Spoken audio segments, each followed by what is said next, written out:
O tema de hoje é sobre epidemiologia do câncer de cavidade oral. Sabemos que em outras disciplinas, geralmente na SBC, vocês têm muito bem abordado esse tema da epidemiologia, em face da importância que essa grande ciência tem na formação do profissional de saúde.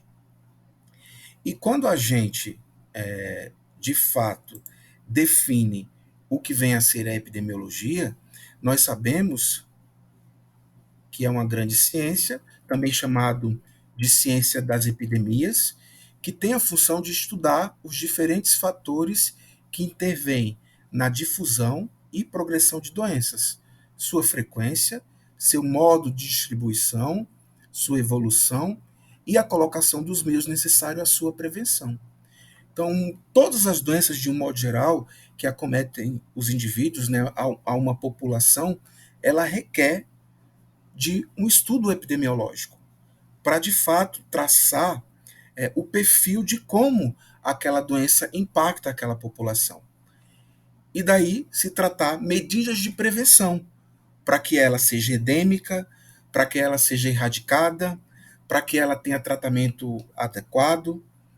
E no câncer de cavidade oral, essa epidemiologia ela é muito importante, porque de fato ela vai tornar o impacto da doença na população de forma mais amena, tendo de fato, no fim disso tudo, uma cura.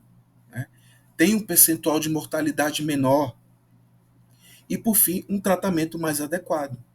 Então, estudar a epidemiologia das doenças e do câncer de cavidade oral, ela é de suma importância para o dentista, mesmo que esse dentista não milite na área de câncer. Então, o dentista, na formação geral, ele tem a obrigação de entender o impacto que o câncer da cavidade oral, seja desde a sua prevenção ou diagnóstico e o tratamento, para de fato promover saúde nas pessoas, né? Menos morbidade nessa população. Então, por isso que é de suma importância o estudo da epidemiologia aplicada ao câncer de cavidade oral. E quando a gente vai buscar essa epidemiologia, a gente tem, por exemplo, o Instituto Nacional do Câncer, que é um órgão vinculado ao Ministério da Saúde, que faz uma pesquisa minuciosa, promovendo sempre estimativas do número de casos novos de câncer de um modo geral. E o câncer de cavidade oral também entra nessa pesquisa. Então, desde 2010, o Instituto Nacional do Câncer, José de Alencar, ele divulga estimativas de quanto aquela doença vai causar morbidade na população. Né? E o câncer de cavidade oral, ele aparece nesse estudo.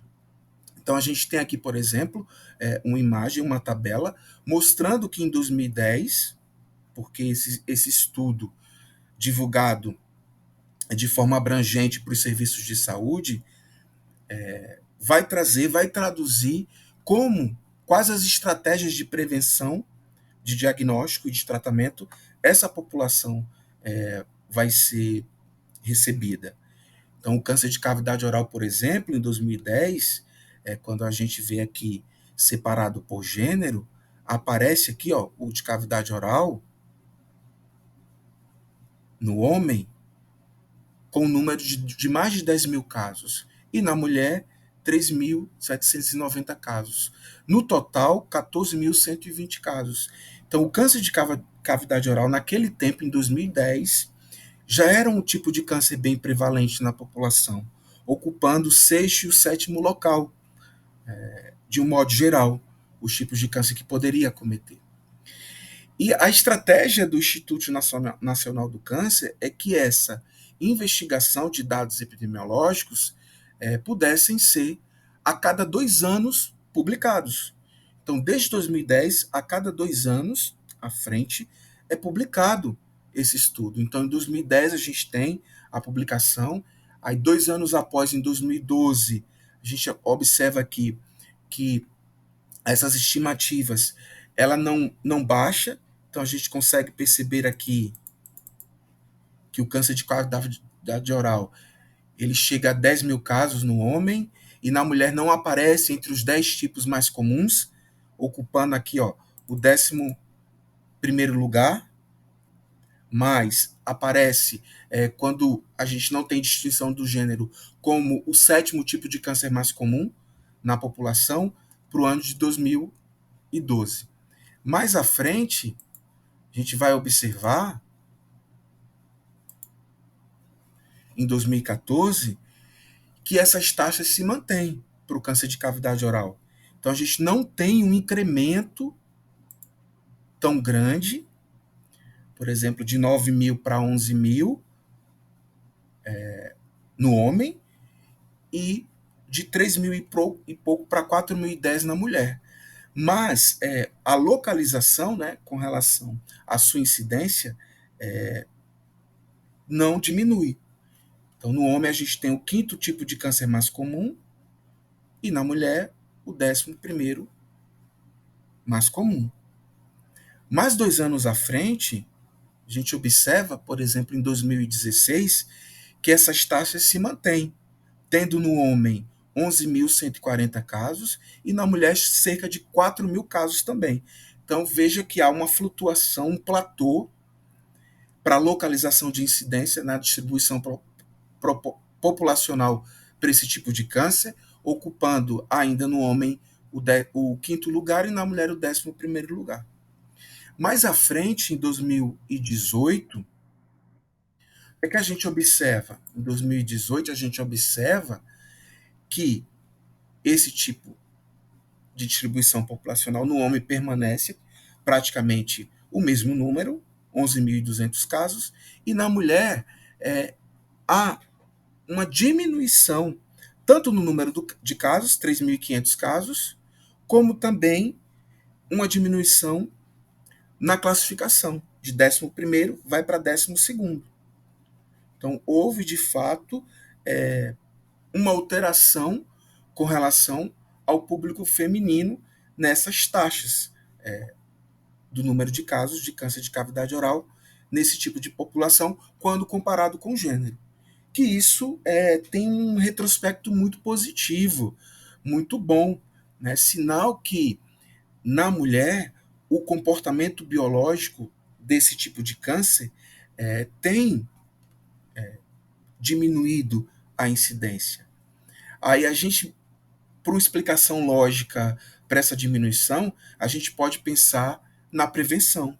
A gente sabe que o público feminino, ele procura mais os serviços de saúde, tem um melhor autocuidado com relação a isso e, de certa forma, também tem uma proteção, de certa forma, com relação aos fatores de risco, porque as mulheres desenvolvem menos efeitos deletérios, né, quando comparado com os homens para fator de risco. Então, isso é muito importante, essa diminuição nesse cenário da distribuição do número absoluto de novos casos para esse ano de 2018. Mas se a gente for seguir mais à frente, e aí a gente promove e visualiza já a estimativa mais atual, que é a de 2020, se a gente for fazer uma pesquisa em 2022, ainda não saiu nada mais atualizado, mas a gente espera que agora em 2022 seja publicadas as novas estimativas, que vão valer por mais 2 anos à frente. Então a gente não tem nada publicado por enquanto, mas em 2020 nós sabemos que no Brasil o câncer de cavidade oral ocupa o 7º lugar. Então durante todo esse tempo, quase uma década, esse número flutuou nesse patamar do 7º lugar, né, para o câncer de cavidade oral. Então, quando a gente vai estudar, a gente vê que o câncer de cavidade oral é um importante tipo de neoplasia maligna que acomete a população ainda do Brasil numa prevalência muito alta ainda. Por isso que é importantíssimo o dentista ter o conhecimento, desde a formação de estudante, que o reconhecimento das lesões pré-malignas que vocês já viram e do câncer de cavidade oral também que vocês já estudaram são importantes para que essa estatística para que essa estimativa venha a diminuir ao passar dos anos, né? E não ficar nesse patamar de flutuação, nesse platô que a gente encontra em sétimo lugar ainda, né? E quando a gente vai, de fato, estudar a separação com relação ao gênero, a gente observa que o câncer de cavidade oral no homem ainda tem uma taxa de 11.180 casos, ocupando ainda o quinto lugar no tipo mais comum de neoplasia maligna prevalente no homem, enquanto na mulher, aquele dado referente a 2016, ele permanece em 12º lugar. Entretanto, o número de casos aumenta. De 3.500 vai para 4.010. Né? Por mais que ele esteja em diminuição, em queda, né? Saindo do 11º para o 12º, a gente observa um incremento de quase 500, 600 casos no grupo de mulheres, né? Para esse ano de 2020. Aí a gente tenta entender como esse incremento se faz nesse grupo populacional. Aí a gente pode pensar em indagar que pode ter um represamento dos dados nesse período, pode ter falhas de coleta de dados, né? Pode ter uma subnotificação desses dados também, né? É o que a gente pensa, né?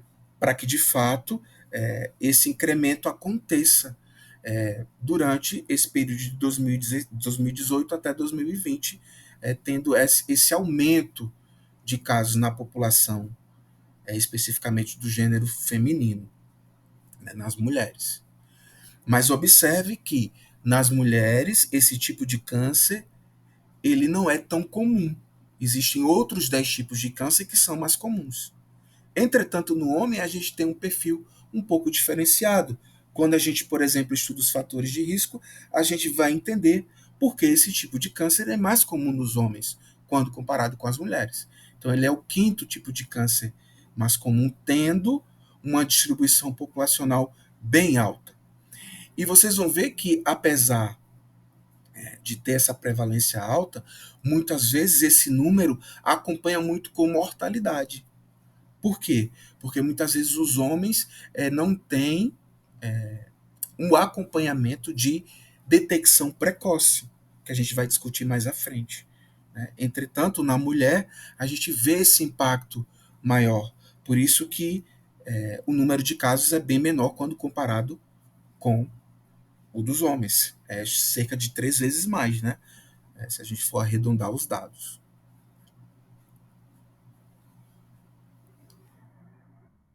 E quando a gente, por exemplo, faz o estudo individualizado para o Rio de Janeiro, o que a gente observa? A gente observa que esse tipo de câncer de cavidade oral, especificamente no estado do Rio de Janeiro, ele é o quarto tipo de câncer mais comum. Então, quando a gente separa por região, a gente vê que esse tipo de câncer vai flutuando. Em alguns locais, eles correspondem como o quarto mais importante tipo de câncer, de neoplasia maligna. Em algumas regiões do país, a gente, por exemplo, tem esse número mais aumentado no Nordeste, por exemplo, mas no Rio de Janeiro, o impacto da doença ainda é bem grande. Então, ele é um pouco diferente da média geral da população do Brasil. Então, na média populacional, né, no Brasil, ele está em sétimo lugar, mas no Rio de Janeiro ele corresponde ao quarto lugar. Então, a gente vê aqui que nos homens esse tipo de câncer ele é bem comum, ó, apresentando em quarto lugar, e também nas mulheres. Então, ele tem uma taxa bem alta quando comparado o Estado, quando estudado o Estado, nessas taxas brutas de incidência nas estimativas de 2020. Isso é muito preocupante para a gente, enquanto profissionais da área de saúde que trabalhamos com prevenção. Então, aqui no Rio de Janeiro, apesar de ter um incremento para que essa taxa aumente, essa incidência aumente, por conta da globalização, né, por conta dos hábitos praticamente entre homens e mulheres ser quase iguais, né, essa emancipação feminina no estado, de um modo geral, né, na região sudeste, é quase comparado com o homem, reflete muitas vezes esse impacto grande.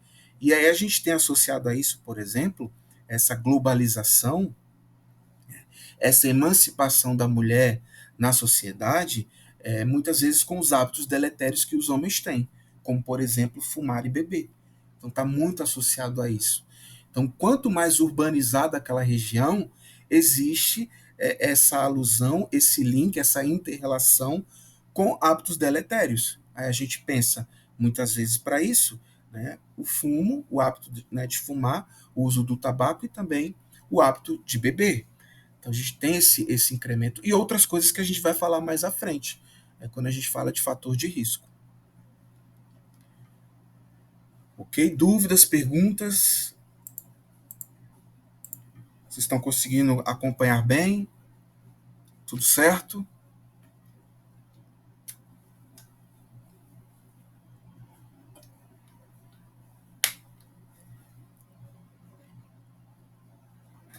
Ok, pessoal, tudo bem aí? Podemos continuar? Tudo certo. Ótimo.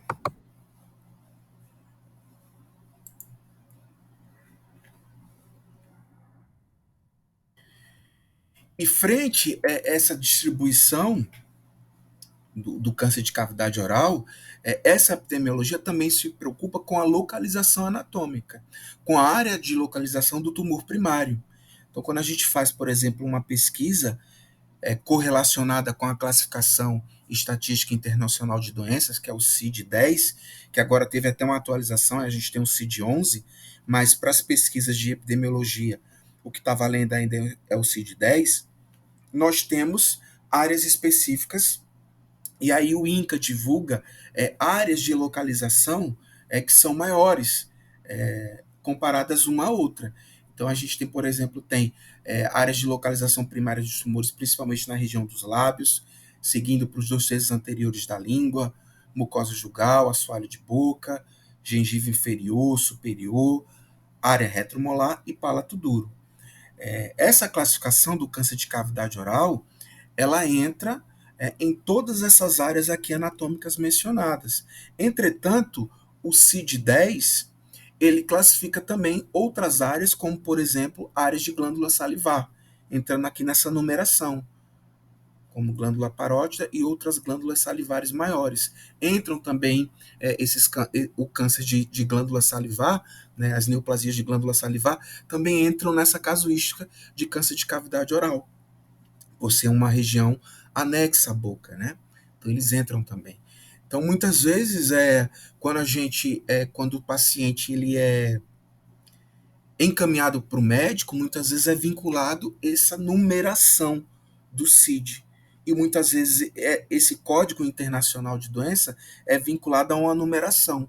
Então, para o câncer de cavidade oral, para as neoplasias de cavidade oral, a gente tem essa gradação aqui por esses números que vai de 00 a 08 com esse código do lado, né, com essa letra do lado, que é o C.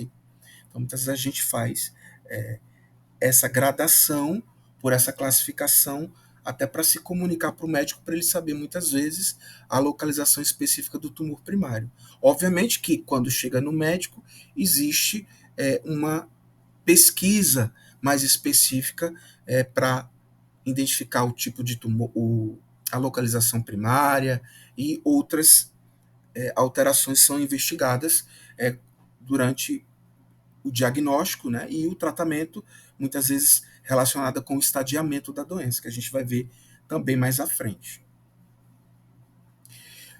Mas também para a gente entender que esses dados epidemiológicos, eles de fato não mudaram desde 2010, como a gente apresentou aqui nos slides anteriores, a gente tem que entender quais são os fatores de risco que culminam, que fazem com que o impacto da incidência da doença seja grande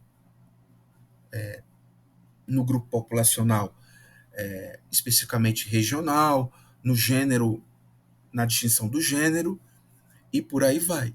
Então, entender os fatores de risco relacionados estão muitas vezes traçados com esses dados epidemiológicos para também se traçar estratégias para prevenção. Então, para isso, eu vou precisar da ajuda de vocês agora. Então, vou precisar que vocês se conectem aí através desse endereço aqui eletrônico, que é o mente.com. Vocês vão entrar lá para a gente fazer uma nuvem de palavras. E lá vocês vão escrever 3 fatores de risco associado ao câncer de cavidade oral. Então vocês vão digitar esse endereço aí que eu coloquei no chat. E aí vocês vão abrir uma página onde vai ser vinculado e pedido um código. Aí vocês vão escrever esse código que aparece aqui na tela. Que vou deixar aqui, Mel, para que vocês possam acompanhar. Que é o 34261775. E lá vocês vão escrever nas caixinhas, 3 caixinhas que vão aparecer, 3 fatores de risco relacionados ao câncer de cavidade oral que vocês lembram. Então vocês vão digitar esse código, que é o 34, e escrever os fatores de risco. Isso. Obrigado, Raíssa.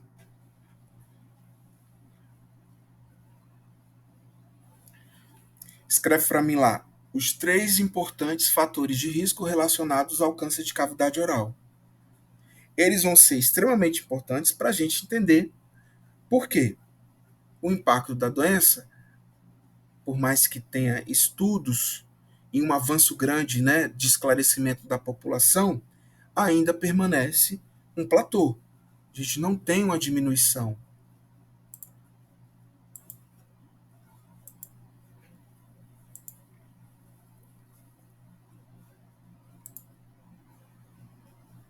Apenas 3 pessoas responderam.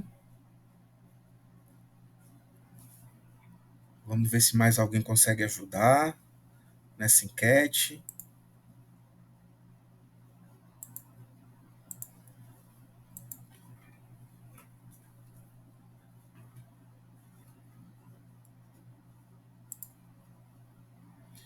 E aí a gente vai montar uma nuvem de palavras para tentar ver se vocês estão lembrados, atualizados com relação a esses fatores de risco que são importantes.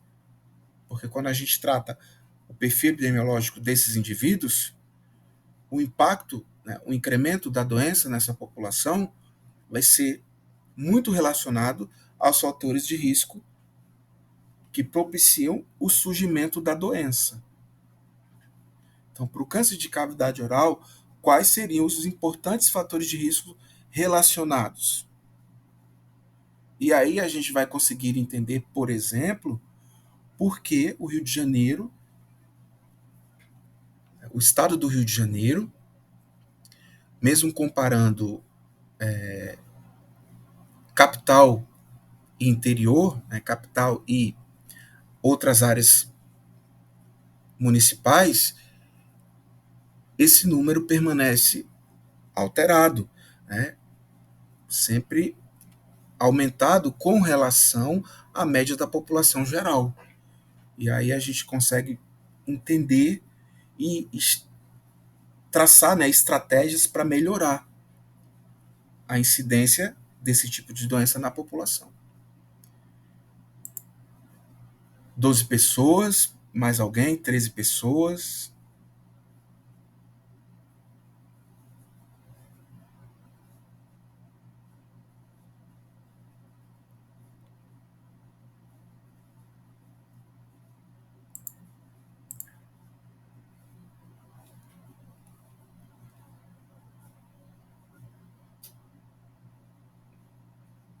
Tem 28 pessoas na sala, então deveria ter, né, 28 pessoas respondendo lá, me tirando, né, 27 pessoas respondendo.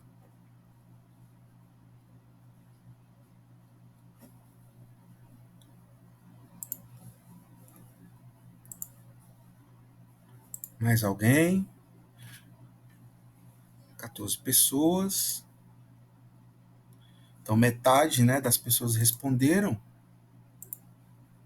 Então, quando a gente faz, por exemplo, a visualização da nuvem de palavras, né, respondida pela maioria das pessoas, vou colocar aqui para a gente ver.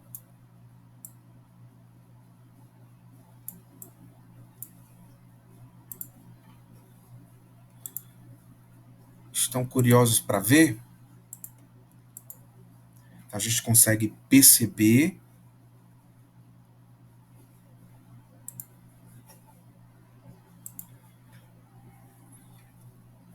que, de fato, vocês já têm essa informação muito bem sedimentada, que dois importantes fatores de risco, que a gente já tinha comentado, acho que em outras aulas a gente vê muito isso, e isso deve ser muito observado, realmente, quando a gente pensa em prevenção, em diminuição do impacto da doença na população, onde a gente tem o uso do tabaco e o consumo do álcool fortemente associado a um fator de risco que tem um impacto, um incremento maior no número de casos, né?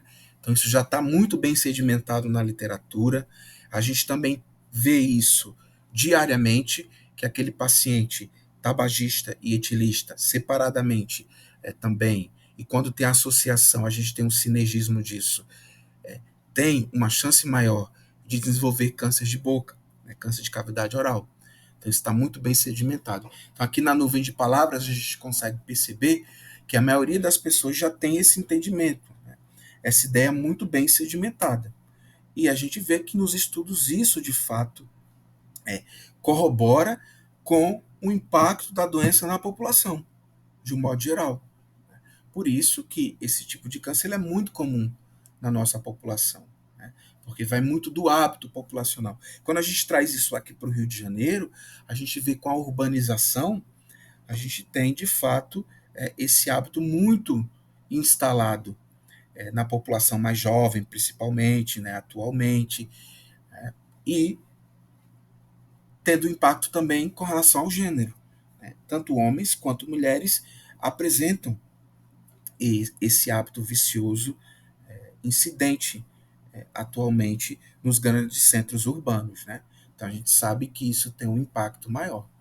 E aí quando a gente, por exemplo, vai fazer um estudo minucioso de cada fator de risco, e aí quando a gente vê no tabaco, e aí a gente pensa principalmente nas desordens potencialmente malignas, que vocês já estudaram, aquele hábito do fumo invertido, por exemplo, ele terá um impacto maior. Então, por exemplo, o hábito invertido, os fumantes palatinos reversos, a gente lembra, por exemplo, os usuários, né, os fumantes de cachimbo, que não é uma coisa tão comum aqui na região sudeste, mas na população do Nordeste ainda é uma coisa que acontece, né?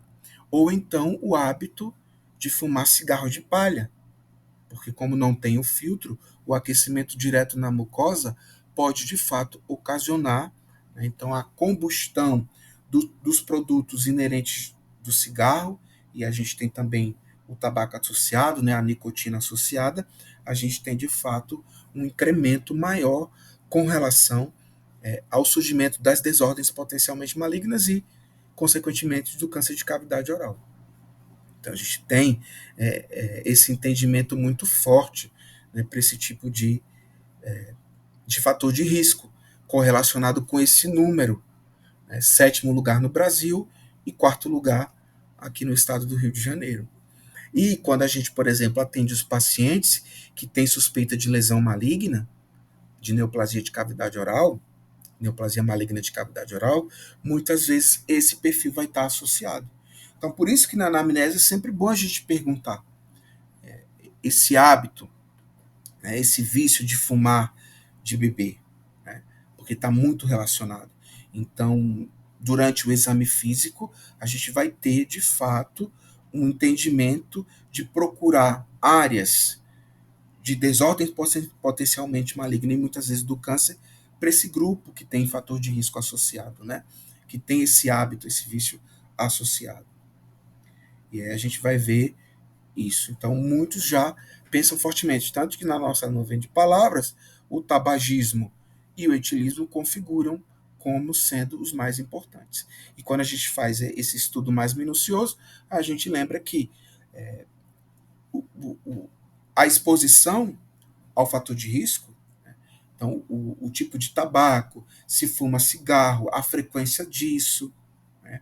Aí a gente lembra também, muitas vezes, os fumantes passivos, que tem uma correlação hoje, atualmente, frente a isso, né? A gente tem também hoje, atualmente, estudos que as pessoas pensam que o cigarro eletrônico, muitas vezes, terá uma diminuição, mas a gente tem estudos que já têm um impacto também grande com o uso desse artefato, né? Que muitas vezes está vinculado muito à população mais jovem, que são os cigarros eletrônicos. Tem também o uso de drogas ilícitas, a gente lembra também a correlação da maconha, existem também estudos que já fazem essa correlação.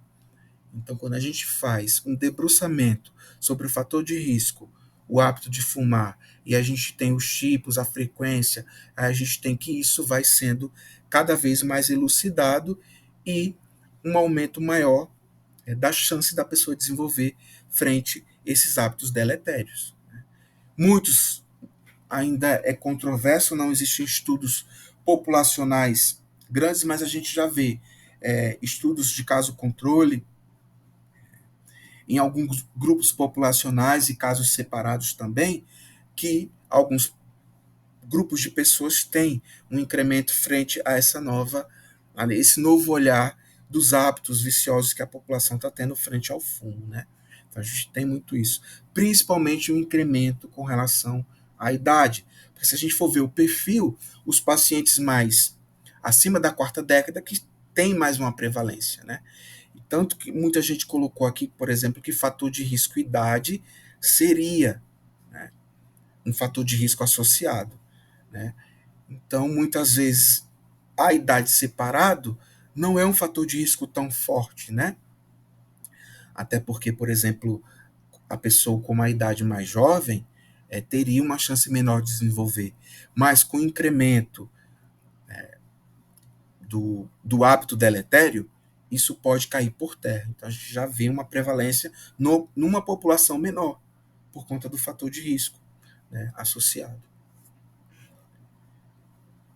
Muita gente também colocou, por exemplo, exposição solar, né, radiação UV, isso tem muito a ver, principalmente com o clima tropical do Brasil, principalmente o Rio de Janeiro, né, o hábito de frequentar as praias sem proteção, nos horários de pico, onde a exposição a os raios UV são mais deletérios, e aí associado também com a cor de pele, sem a proteção, e aí muitas vezes essa cor de pele vinculada com a idade faz com que de fato a prevalência dessas neoplasias malignas, principalmente a cancerização da quelite actínica, seja maior nesse meio, né?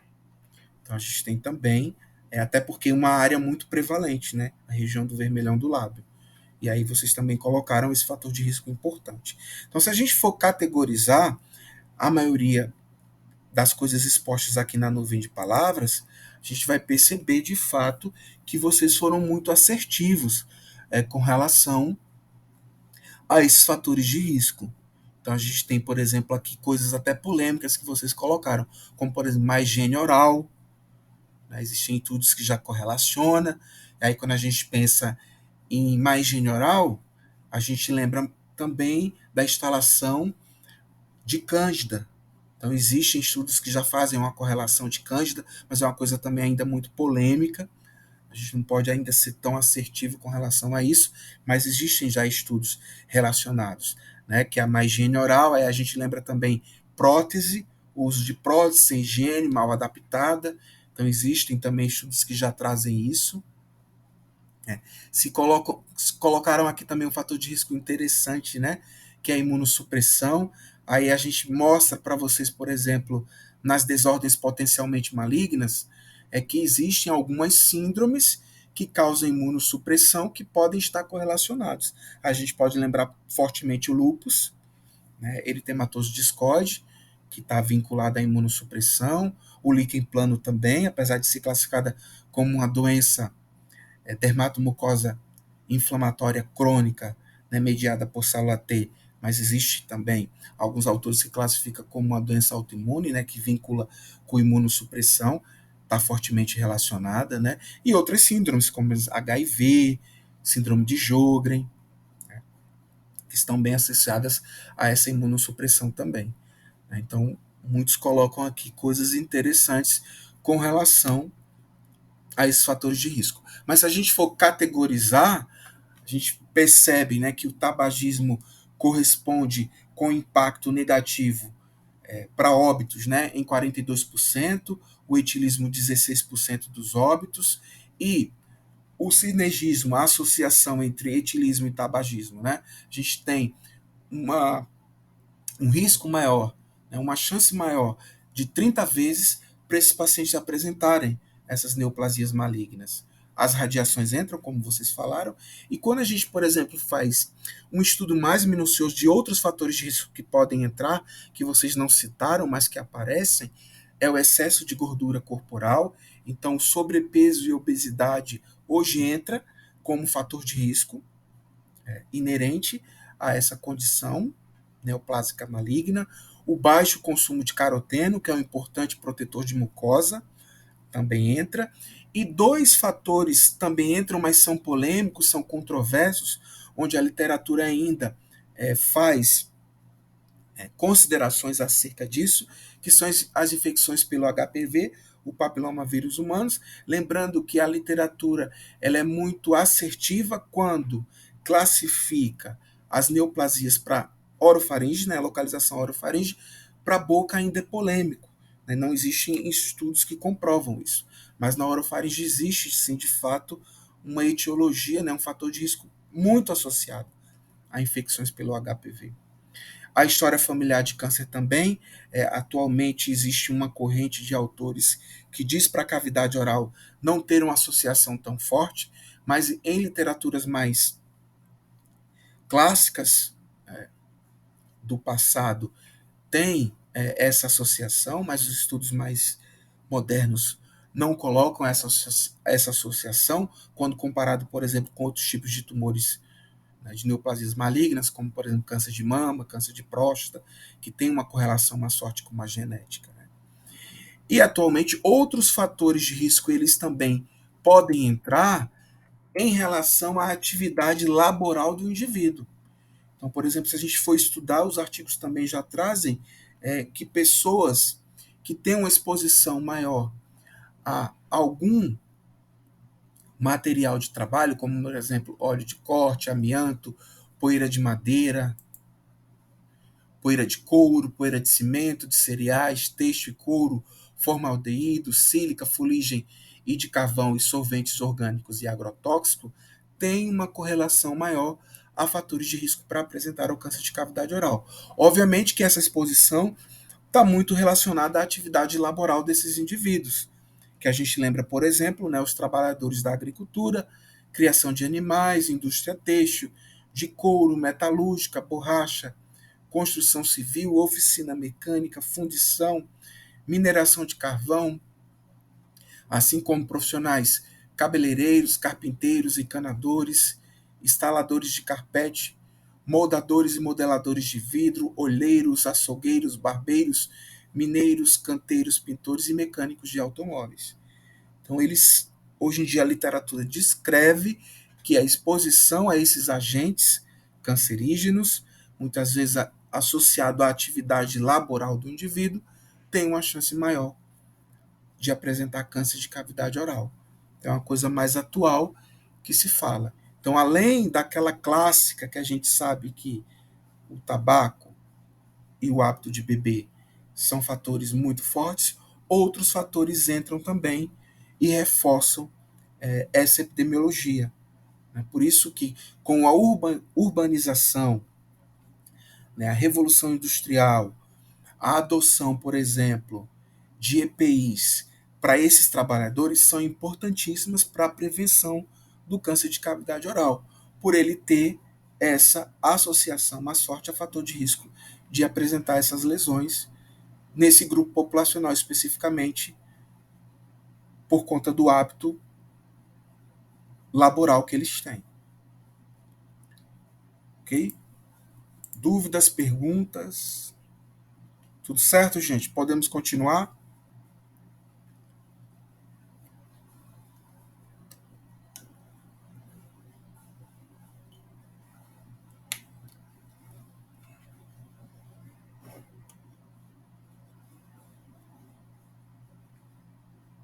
Então vamos nessa. E vocês também já viram, só para recordar, né, que quando a gente faz, por exemplo, a classificação desses tipos de neoplasia que acometem a cavidade oral, cerca de 90% desse tipo de tumor, né, dessa neoplasia maligna, o carcinoma de células escamosas, que tem outros sinônimos, que a depender da região do Brasil, né, pode ser chamado de outra forma, que é o carcinoma epidermoide ou espinocelular, é o tipo de neoplasia maligna da boca mais comum. Embora com menor incidência, a gente tem outros tipos de tumores, mas entra também nessa casuística que eu já tinha falado para vocês, que entra naquele Código Internacional das Doenças, que é o CID-10.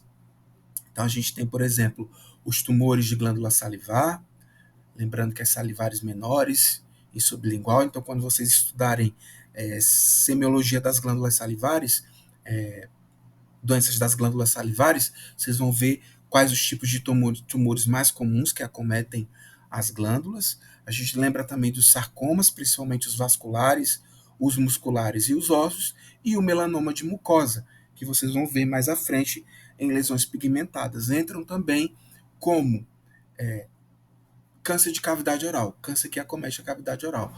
Mas o carro-chefe para esse tipo de tumor mais comum na boca é o carcinoma de células escamosas, que é um tumor especificamente dessa região epitelial da boca, né? Dessa área de revestimento da boca. Por isso que ele é o mais comum quando comparado com os outros, que vocês já viram.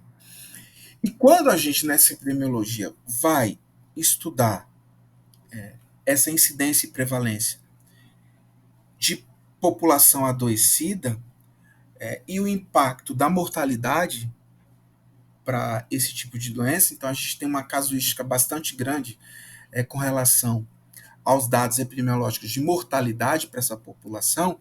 Então a gente tem um estudo desde 2008 e o mais atual que saiu é o de 2019. A gente vê e percebe que um incremento de mortalidade ele também possui um platô. A mortalidade não tem variações durante esse período de quase 11 anos, né, de estudos, de divulgação desses dados. Então a gente tem, por exemplo, em 2008, desculpa, tendo 6 mil e poucos casos, e a gente tem atualmente em 2019 6.073 casos. Então, durante essa década que se passou, a gente tem uma incidência de morte ainda instável. Isso não muda. Sinal que a doença ainda tem um impacto grande de mortalidade na população. E a gente vê que esses dados também acompanham muito o gênero.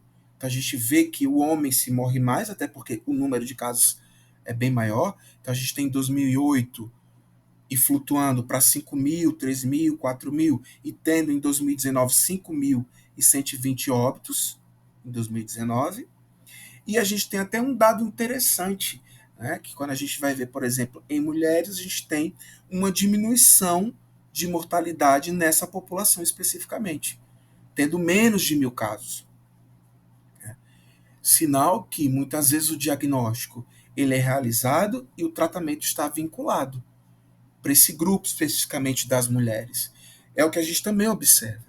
As mulheres, quando têm o diagnóstico, são tumores bem menores quando comparado com os homens. Que isso dá uma chance maior de sobrevida para esse grupo especificamente de mulheres quando comparado com os homens.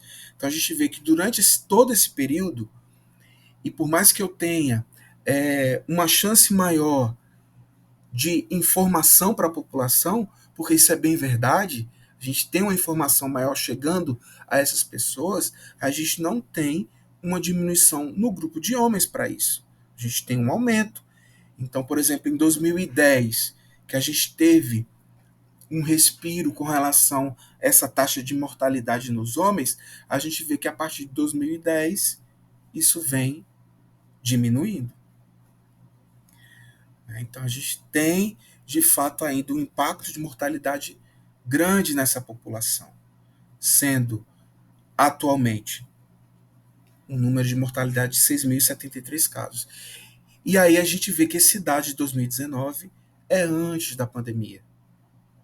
Então não tem nenhum dado mais recente e a gente vai perceber que a partir de 2022 pode ser que essa taxa de mortalidade esteja aumentada, porque a gente sabe que houve uma repressão com relação ao acesso aos serviços de saúde por conta da pandemia, uma fila que tem aumentado, proporcionando um tratamento mais eficaz e mais rápido para essa população. Né? Muitas vezes, no passado isso existia, muitas vezes o diagnóstico acontecia com um tumor menor, mas quando esse paciente ia para tratamento, já tinha chances de cuidado paliativo. Né? Ou seja, não tinha mais tratamento para cura para esses indivíduos. Né? Ou muitas vezes cursam com uma sobrevida muito ruim, com morbidade, né? Sendo muitas vezes o impacto da doença causando muitas vezes mutilação para esses indivíduos, né? Então, além da mortalidade, a gente também tem um impacto grande com relação à morbidade, né? Ter um padecimento maior durante o tratamento e muitas vezes levando ao óbito. Então, a gente vê que isso não diminui de modo geral na população, principalmente nos homens. Esse dado tem, de fato, um retrospecto ainda muito negativo de alta taxa de mortalidade. Né? E a gente pensando em prevenção, diagnóstico precoce, a gente quer muitas vezes que esse dado diminua. E com o advento da pandemia, a gente de forma triste percebe que esse dado pode ser que aumente, né, durante esses 2 anos de pandemia praticamente. Né? Tanto que a gente vê um diagnóstico atualmente sendo elevado. Né? Então, por exemplo, o ano passado, a gente teve, por mais que tenha a pandemia, né, e aí a gente começa a perceber que no nosso ambulatório, que é uma realidade muito diminuta, né, da população geral do Brasil e também do Estado, a gente tem um número bem elevado de diagnóstico, né, passando, por exemplo, de 5 para quase 20% das lesões biopsiadas, das lesões que passam por biópsia, serem neoplasias malignas. Né. Então, isso tem um impacto muito grande, tanto na epidemiologia, da incidência da doença, e a gente sabe também que no impacto da mortalidade para esse público em geral. E muitas vezes esse diagnóstico do câncer de cavidade oral está muito vinculado e depende bastante da área da cavidade oral comprometida. Com isso, o paciente terá um prognóstico frente ao seu diagnóstico, especificamente. Né? E muitas vezes esse prognóstico ele vai ser traçado por uma classificação de tumores malignos, que é chamado de sistema TNM, que vocês também já viram em outras aulas. Então, esse sistema ele consegue traduzir em linhas gerais o estado que a doença está na pessoa. E através de 3 critérios, avaliando, por exemplo, o tamanho do tumor, o número de linfonodos acometidos e a presença de células oriundas do tumor primário numa área mais distante, que é a metástase, a gente tem de fato em que fase da doença o paciente apresenta. Então, esse sistema TNM, muitas vezes, né, ele vai traçar o perfil que a doença do indivíduo tem. E com isso, fazer com que ele tenha um prognóstico tratado e muitas vezes um tratamento específico. Então, o dentista tem a função de fazer o diagnóstico encaminhar para o profissional médico, e o profissional médico é o responsável em determinar o estadiamento da doença através desse sistema. Existem outros, mas no Brasil e internacionalmente esse é o mais usado, o sistema TNM, por ser muito fácil, de fácil compreensão e instituição de um tratamento mais rápido para a doença do indivíduo.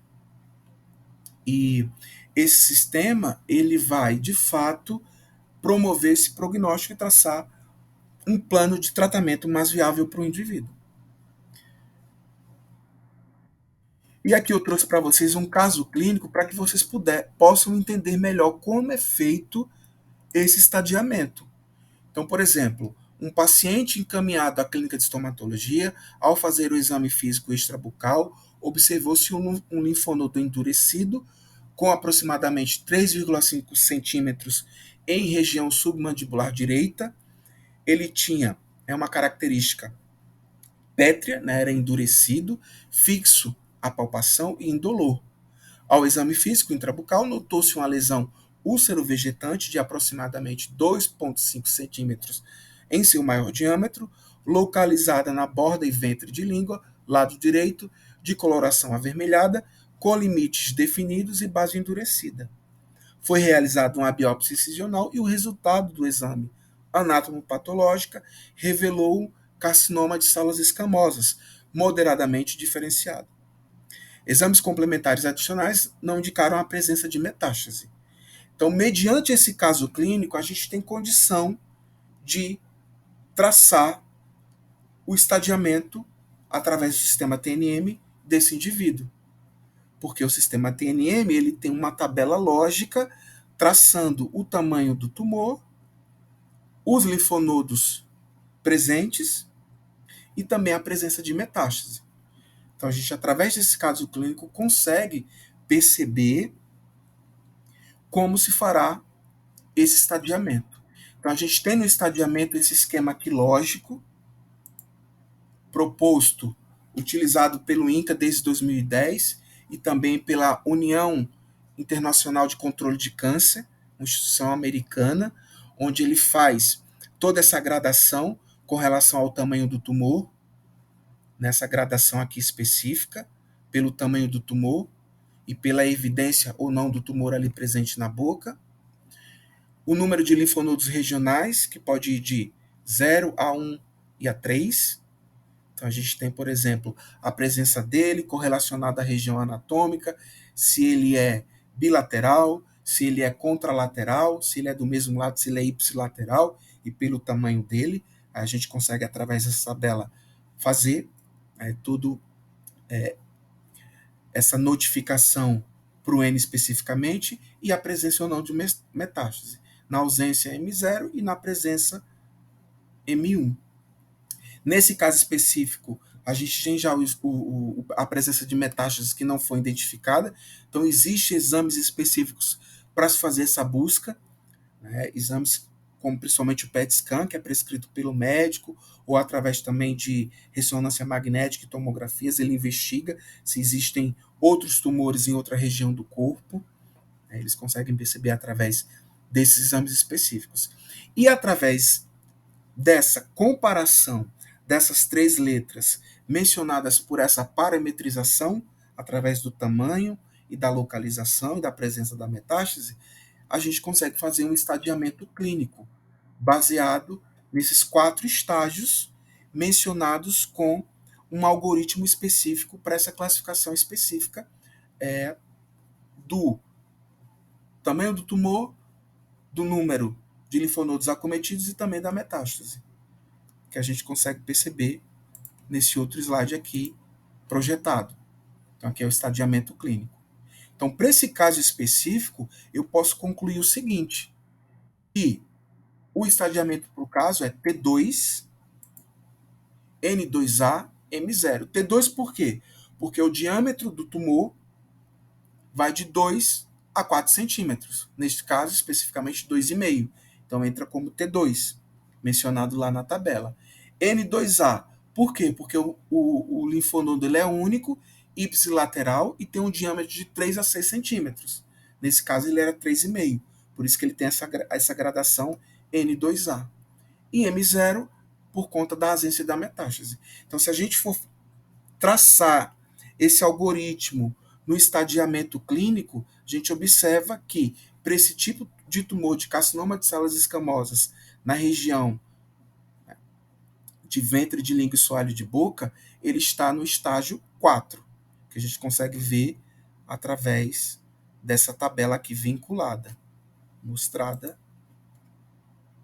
anteriormente.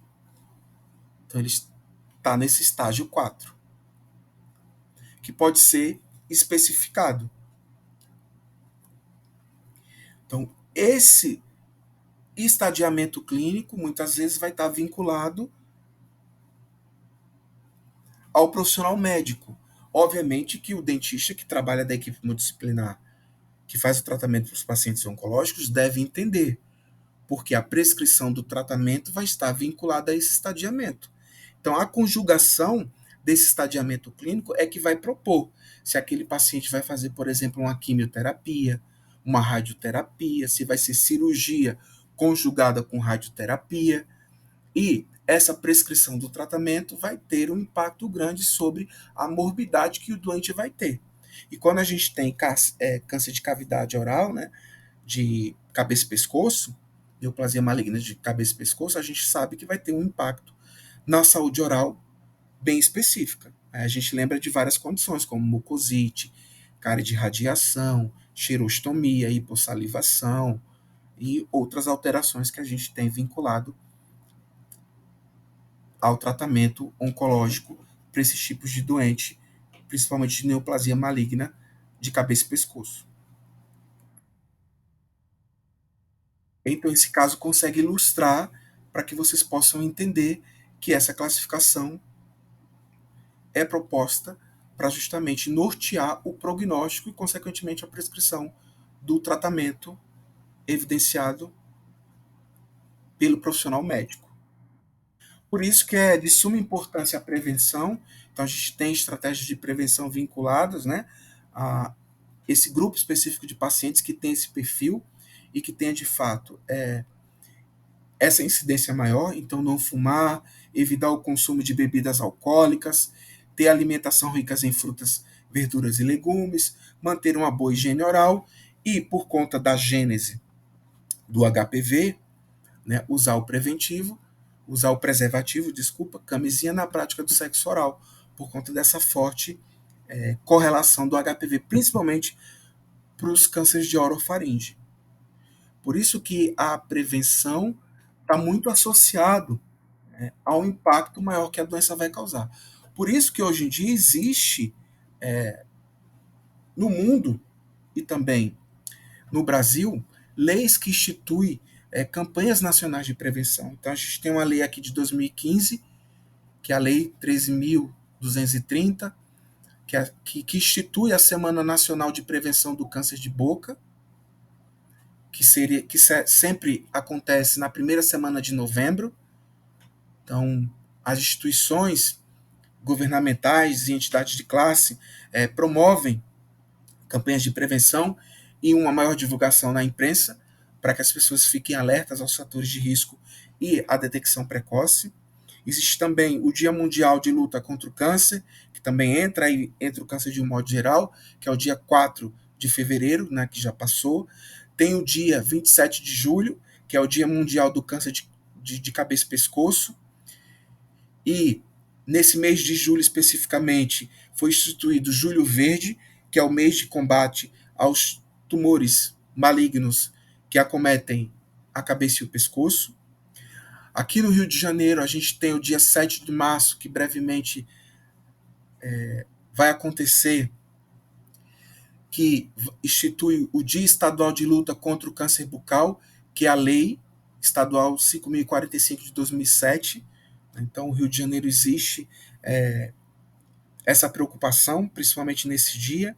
E também o dia 31 de maio, que é o Dia de Combate ao Câncer Bucal e o Dia Mundial de Combate ao Fumo, instituído pela Organização Mundial de Saúde desde 1987. Então, essas estratégias também são estratégias de prevenção, mas obviamente que no dia a dia, né, as entidades públicas e muitas vezes as faculdades, elas têm projetos de extensão para que os alunos exerçam cada vez mais esse olhar para a prevenção. Então, a gente, por exemplo, aqui tem na faculdade o projeto de prevenção do câncer, que é um projeto que tem há mais de 20 anos, que é desenvolvido lá na Policlínica Piqui Carneiro, que tem esse olhar de fazer a prevenção de neoplasia maligna de cavidade oral na população do estado do Rio de Janeiro. Outras faculdades também sempre vinculam os alunos para que esse olhar, para que de fato o incremento da doença, a incidência diminua na população. Acho que é a função mínima que a gente tem enquanto profissional de saúde para que o impacto da doença sempre diminua na população. Então, por exemplo, aqui na faculdade, a gente observa que o câncer de cavidade oral se apresenta de várias formas, então a gente consegue ver através dessas imagens, ou muitas vezes numa imagem onde a gente tem uma lesão mais exuberante, com fístula, uma lesão muitas vezes que já chega fora, com um diagnóstico bem assertivo e muitas vezes fora de possibilidades terapêuticas. Então, a gente consegue ver através dessas imagens, no exame aqui de radiografia, uma destruição óssea bem grande, e uma lesão com necrose, com uma vegetação importante, já promovendo fístula oral. Então, muitas vezes o paciente do sexo masculino que bebe, fuma, tem muitas vezes esse perfil de chegar a buscar um diagnóstico, quando muitas vezes o tumor já tem esse impacto grande na vida dele, na qualidade de vida dele. Então, é um indivíduo muitas vezes que já perdeu muito peso, é um indivíduo que já tem uma qualidade de vida importante. E muitas vezes ele já... Professor, Oi. no estágio, a gente recebeu um paciente que ele chegou e ele falou assim, eu acho que eu tô com câncer porque eu fumei e bebi a minha vida inteira, eu tô perdendo muito peso, eu só preciso ser diagnosticado. Eles chegam assim. Sim, porque muitas vezes eles vão procurar por quê? Porque não conseguem mais beber nem fumar, correto? É por isso. Então, muitas vezes eles têm esse perfil. Eles não conseguem mais nem beber nem fumar e não se alimentam também, e aí eles vão procurar. Muitas vezes é levado pelo parente por conta de insistência. A gente vê comumente que esse perfil aparece. Indivíduos do sexo masculino que bebem fumo. É bem prevalente. E para finalizar a aula, oi, alguém quer mais falar? Entrei na aula na hora certa, na hora da chamada. Fala comigo, papai. Tá onde? Aqui no bateria aqui, pô, tá buscando. Ele tem que fechar o áudio para a gente não ouvir os comentários indesejáveis, né? E para finalizar,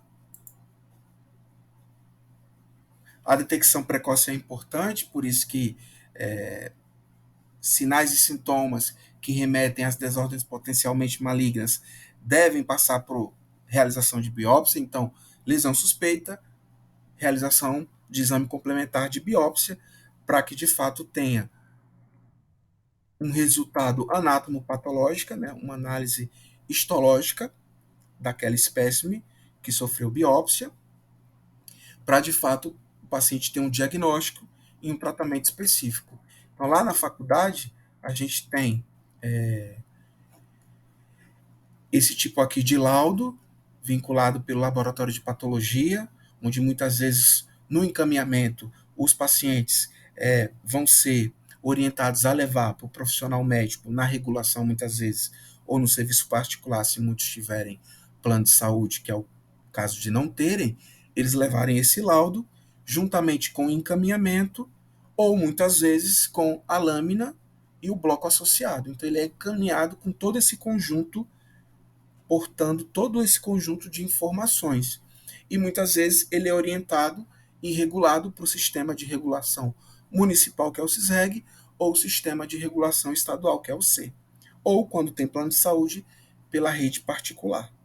Então, muitas vezes os pacientes têm, então vocês vão ver que um paciente, quando tem um diagnóstico de câncer de cavidade oral, eles vão ter, de fato, esse encaminhamento, essa regulação evidente e para que eles tenham um tratamento específico para o tipo de alteração que eles tenham.